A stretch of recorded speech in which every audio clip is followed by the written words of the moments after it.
네, 오늘 2026년 2월 18일 시장이 또 한 번 역사를 썼습니다.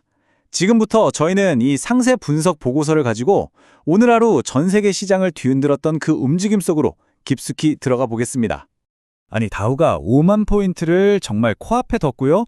S&P 500은 또다시 사상 최고치를 경신했습니다. 도대체 무엇이 이렇게 시장을 뜨겁게 달구고 있는 걸까요? 오늘 분석은 바로 이 근본적인 질문에서부터 시작합니다. 이 보고서가 내놓는 답은 아주 명쾌합니다. 바로 이거예요. 시장의 판이 바뀌었다는 겁니다. 이제 더 이상 AI가 미래를 바꿀 거래 같은 뜬구름 잡는 이야기는 통하지 않는다는 거죠. 대신 그래서 AI로 실제로 돈을 얼마나 벌었는데 이걸 숫자로 증명해내는 기업들만이 시장의 진짜 주인공이 되고 있다는 겁니다. 자, 그럼 이 주장을 뒷받침하는 가장 확실한 증거가 있는 곳이죠. 첫 번째 무대, 바로 미국 시장부터 자세히 들여다보겠습니다. 오늘 마감 지수 한번 보시죠. 다우가 0.26% 올랐고 기술주 중심의 나스닥 100은 0.8%. 와, 특히 반도체 지수는 거의 1% 가까이 급등했습니다. 시장 전체적으로 아주 단단한 상승 흐름이 나타났죠? 자, 그럼 지금부터는 왜 이런 결과가 나왔는지 그 속을 파고들어 보겠습니다. 보고서는 첫 번째 이론적 근거로 군터 디크 교수의 개념을 가져옵니다. 한마디로 ROI를 보여달라는 시장의 외침이죠. 이 슬라이드, 이게 정말 중요한데요. 시장은 이제 AI 기술에 대한 멋진 프레젠테이션이 아니라 그 기술이 우리 회사 재무제표에 어떤 긍정적인 영향을 줬는지 그 구체적인 숫자를 원한다는 뜻입니다. 그리고 여기 그 구체적인 증거들이 있습니다. 보세요. 엔비디아 주가. CEO가 직접 나서서 거품 걱정 말라고 할 정도로 AI 칩 수요가 폭발적이라는 게 증명됐죠. 아마존의 클라우드 사업부 AWS 성장률이 다시 24%로 빨라졌습니다. 이건 뭐 AI가 돈이 된다는 강력한 신호죠. 그리고 모건 스탠리의 분석이 결정타를 날립니다. AI를 쓰는 기업들의 이익 전망치가 안 쓰는 기업들보다 무려 2배나 빠르게 올라가고 있다는 겁니다. 이야, 이게 바로 시장이 그토록 찾아 헤매던 증명된 ROI 아니고 뭐겠습니까? 그런데 말이죠. 시장이 항상 좋은 소식에만 웃는 건 아니잖아요. 보고서는 켄 피셔의 아주 유명한 이론, 걱정의 벽을 두 번째 분석들로 제시합니다. 시장은 온갖 걱정거리들을 하나씩 뛰어넘으면서 오히려 더 높이 올라간다는 그런 개념입니다. 바로 이 슬라이드가 그 이론을 아주 극명하게 보여줍니다.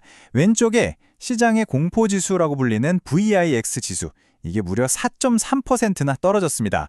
투자자들의 걱정이 줄었다는 뜻이죠. 동시에 오른쪽 반도체 산업에 대한 온갖 우려가 있었음에도 불구하고 필라델피아 반도체 지수는 거의 1% 가까이 오르면서 그 걱정의 벽을 성공적으로 타고 넘은 겁니다. 자, 이제 대서양을 건너서 유럽으로 한번 가보겠습니다. 미국과 흐름은 비슷하지만 또 유럽만의 독특한 상승 이유가 포착되고 있습니다. 오늘 유럽 증시는요, 미국보다 오히려 더 뜨거웠습니다. 영국 FTSE 200이 1.23%, 독일 DX가 1.12%, 그리고 유럽 전체를 아우르는 유로스톡스 50은 1.35%나 급등하면서 모두 다 사상 최고치를 새로 썼습니다. 유럽, 특히 영국 시장의 상승세에 불을 붙인 가장 큰 뉴스는 바로 이 숫자, 3.0%였습니다. 영국의 물가 상승률이 드디어 1년 만에 가장 낮은 수준으로 떨어지면서 이제 시장은 중앙은행의 금리 인하를 거의 기정사실로 받아들이는 분위기입니다. 근데 유럽의 상승이 단순히 금리 인하 기대감, 이것 하나 때문만은 아닙니다.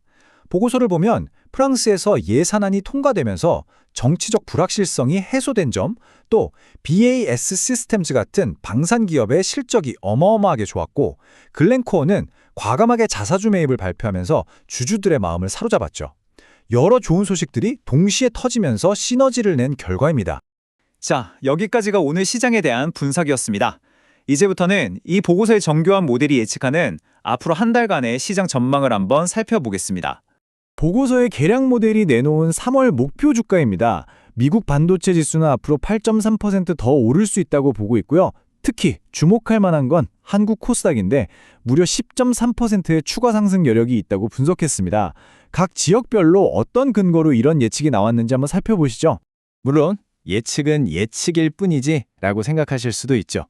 그래서 보고서는 이 예측이 얼마나 믿을 만한지 통계적인 확률로 제시합니다. 수만 번의 시장 시뮬레이션을 돌려본 결과 지금의 상승 추세가 계속 이어질 확률이 82%에 달하는 것으로 나왔습니다. 이건 통계적으로 상당히 높은 수준의 확신이라고 볼 수 있습니다. 그렇다면 이렇게 빠르게 변하는 시장에서 우리는 어떻게 대응해야 할까요? 보고서는 단순히 이 종목 사세요가 아니라 아주 체계적인 대응 전략, 일종의 프레임워크를 제안하고 있습니다. 여기서 핵심은 바로 이 문장입니다.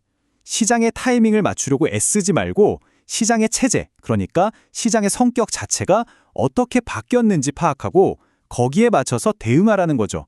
데이터에 기반해서 유연하게 움직이는 전략이 중요하다는 점을 강조하고 있습니다. 보고서가 제안하는 퀀트 전략은 아주 간단한 3단계로 이루어집니다. 첫째, GARC라는 모델을 써서 지금 시장이 안정적인지 아니면 위험한 변동성 구간인지를 판단합니다. 둘째, 그 판단에 따라서 공격적으로 나설지 방어적으로 움츠릴지 자산 비중을 완전히 다르게 가져가는 거죠. 그리고 마지막 셋째, 모든 투자의 3.5% 자동 손절매 원칙을 적용해서 위험을 체계적으로 관리하는 겁니다. 이 슬라이드를 보시면 개념이 훨씬 명확하게 와닿으실 겁니다. 왼쪽처럼 시장이 안정적일 때는 반도체 3배 레버리지 ETF나 코스피 선물 같은 공격적인 자산에 집중하는 거고요. 반대로 오른쪽처럼 시장이 불안정해지면 포트폴리오를 재빨리 금이나 국채 같은 안전자산으로 바꾸는 겁니다. 마치 날씨에 따라 옷을 갈아입는 것과 같다고 생각하시면 쉽습니다. 자, 그럼 오늘 분석해드린 내용들 중에서 가장 중요한 핵심만 골라서 다시 한번 정리해 보겠습니다. 핵심은 이겁니다. 미국은 증명된 AI의 실적이, 유럽은 인플레이션의 종결이 시장을 끌어올리고 있습니다. 그리고 한국과 중국을 포함한 아시아는 정책적인 지원에 힘입어서 강한 성장이 기대됩니다. 다만 꼭 기억하지 할 게 있습니다.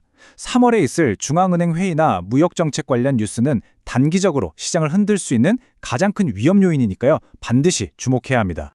보고서는 지금의 상승이 단순한 거품이 아니라 기술과 제도가 함께 만들어가는 포용적 성장의 시작이라고 진단합니다.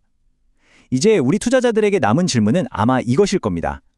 이렇게 매일같이 쏟아지는 수많은 정보들 속에서 우리는 과연 어떻게 진짜 중요한 신호를 가려내고 무시해도 좋은 소음은 걸러낼 수 있을까요?